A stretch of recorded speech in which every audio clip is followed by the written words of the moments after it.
Salut tout le monde, on va en parler sur l'actu mercato estival 2025. Donc, direction le FC Porto. Pepe Aquino a reçu des propositions de la Première Ligue et de la Liga. Le joueur devrait partir cet été selon Fabrizio Romano. Alors, il doit partir et je dis franchement, ça ferait du bien aux finances du FC Porto, vu que Rémi Rodriguez, il y a à peine quelques jours, il voulait le garder carrément.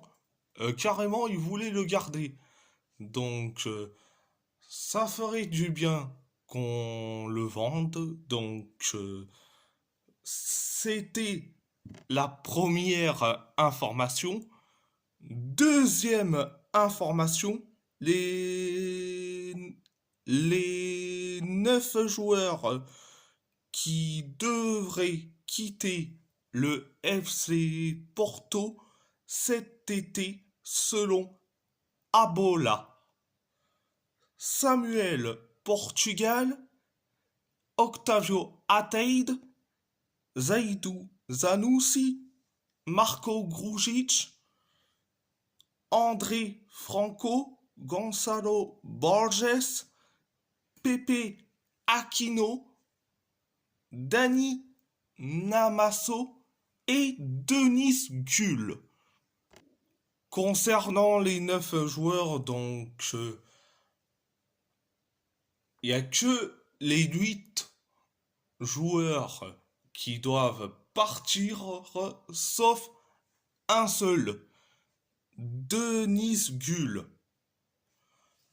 Pour moi, il doit rester et de lui offrir une deuxième chance. Donc, euh, donc, c'était la deuxième information. Direction l'AS Roma. L'AS Roma. Paulo Dybala devrait rencontrer prochainement Frédéric Massara pour discuter du futur.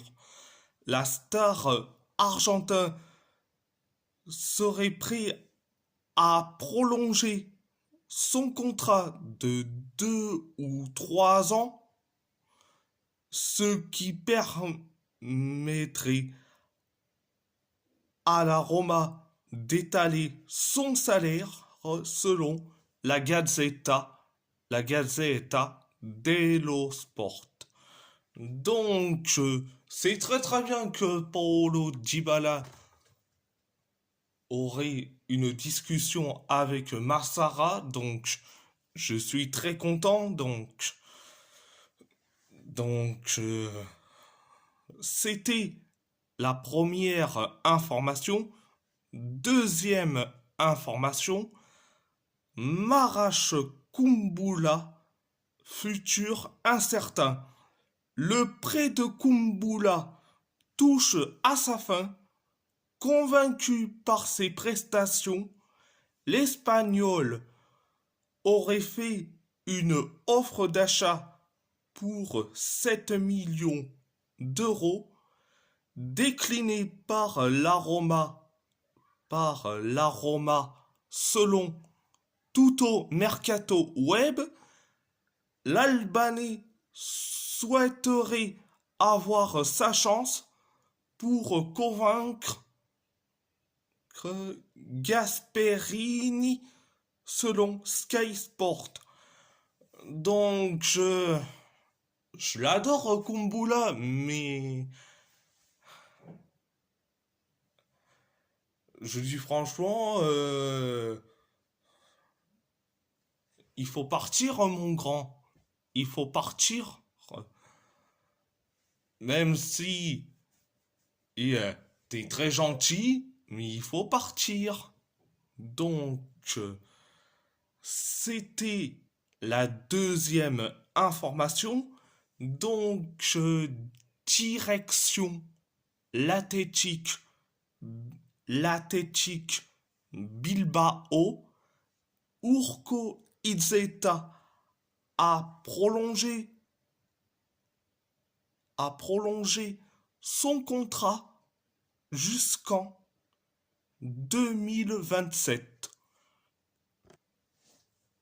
Je suis très content de voir Izeta prolonger son contrat et en plus son prêt à Mirandes est merveilleux. 44 matchs, 15 buts et 3 passes décisifs avec Mirandes. Ce en prêt, c'est des stats merveilleux. Donc, je dis franchement, hein, il faut le tester et dans les matchs de pré-saison et voire même dans les matchs à venir, dans les compétitions à venir, que ça soit la Liga ou la Ligue des Champions ou la Copa del Rey. Donc, ça c'est le premier. C'était le premier information. Deuxième information, Javier Marton est très proche de rejoindre Eibar. Un accord avec l'Athletic Bilbao ne devrait pas tarder à se concrétiser selon Mikel Recalde et Noticias de Guipuscoa. Donc, Javier Marton, t'es très gentil, mais il faut partir. Mais t'inquiète pas, tu auras du temps de jeu, tu seras titulaire dans un autre club. Donc, c'était la deuxième information. Information. Troisième information, le Real Saragosse s'intéresse à Unai Eguilouz, mais il semble que le défenseur central ait d'autres aspirations selon Heraldo de Aragon. Donc, j'aimerais bien qu'il reste, mais malheureusement, on sait que Valverde ne lui fait pas confiance. Donc, je sais pas ce qui se passe entre Valverde et Aguilouz. Donc, affaire à suivre. Donc, c'était la troisième information. Quatrième information, le Bayern Munich croit toujours au recrutement de Nico Williams. Le club bavarois n'a pas baissé les bras, selon Toby Altschaf, Christian Volk et Michel Schroer. Donc, on voit bien que le Bayern n'a pas, n'a pas baissé les bras. Ah, on voit bien que c'est pas un club endetté contrairement au Barça. Ah, eux, ils ont, je crois bien, pas le fair play financier d'un championnat comme la Bundesliga dans leur dans leur dans leur dans leur derche, contrairement au Barça. Donc si s'il doit partir, s'il doit rester, et Nico Williams. Donc ça va être très compliqué. Mais comme je dis, s'il doit aller au Bayern, vas-y. La Bundesliga, c'est un championnat ultra ouvert. C'est la terre sainte des attaquants. Des attaquants, voire même les avant-centres. Donc, voilà, voilà, c'était la quatrième information. Direction Wolverhampton. Wolverhampton. Les Wolves seraient intéressés par le latéral gauche de l'AZ Alkmaar, David Moller-Wolf. D'autres clubs européens sont également intéressés par le joueur selon Jeune Foot. Concernant Moller-Wolf, c'est un excellent joueur.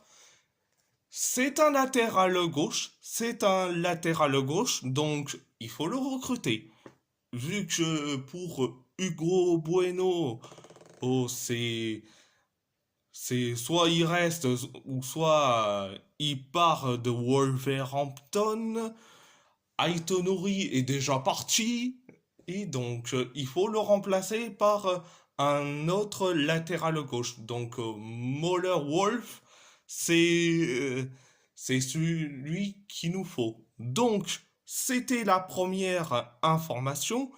Deuxième information, les Wolves font partie des nombreux clubs qui auraient demandé des renseignements sur le milieu central des Corinthians, Breno Bidon. Évalué à environ 15 millions d'euros, le Sporting Lisbonne, Benfica, Arsenal et Brighton font partie des nombreux clubs s'intéresser par le joueur de 20 ans selon UOL Esport. Donc, Breno Bidon, c'est un excellent joueur et je dis franchement, il faut le recruter. Donc, c'était la deuxième information. Troisième information, les Wolves envisageraient de recruter le latéral droit Jérémy Toljan sur la base d'un transfert gratuit. Toljan devrait quitter Sassuolo après avoir remporté la série B selon Football Transfer. Donc, Football Transfer, euh, c'est l'équivalent de Foot Mercato en Allemagne. En Allemagne. Jérémy Toljan, ce qui est bénéfique pour lui, on va pas dépenser pour lui, vu que son contrat avec Sassuolo euh, va s'arrêter vers le 30 juin 2025. Donc, c'est parfait. S'il faut le recruter, pas de souci. Donc, c'était la troisième information. Direction le PSG. Naoufel El Hanash a signé à Montpellier en prix. Donc, je suis très content pour lui. En plus, il aura du temps de jeu. Il sera titulaire. En plus, Montpellier est déjà en Ligue 2, donc c'est parfait. Voilà, voilà. C'était la première information. Deuxième information, Manchester United, Manchester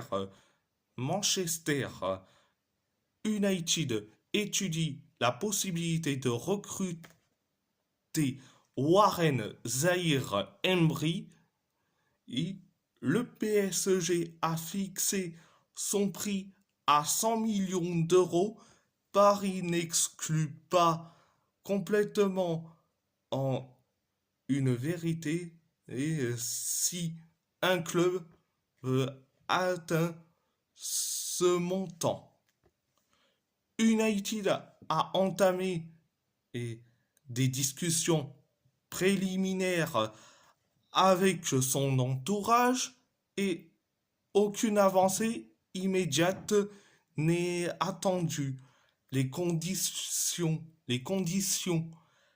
actuellement connues sont jugées difficiles pour les Red Devils et dans le contexte financier actuel du club, un tel transfert semble compliqué selon Rudy Galetti. Donc, bon après, Manchester United en ce moment, c'est la crise totale. Et c'est surtout la crise financière pour eux. Donc, il faut mieux qu'ils aillent sur un autre joueur ou, ou former certes des joueurs ou soit ramener un joueur issu du centre de formation. Mais bon, bref, euh, bref, c'était la deuxième information. La deuxième information. Troisième information, Liverpool a proposé Ibrahima Konaté au PSG, au Real Madrid et au FC Barcelone. Les Reds ne veulent pas le perdre librement la saison prochaine. Le Français a une préférence pour Madrid selon Santi Aouna. Après, concernant Ibrahima Konaté, alors je vais vous dire direct, même si c'est un Parisien, mais Ibrahima Konaté au PSG, je dis non.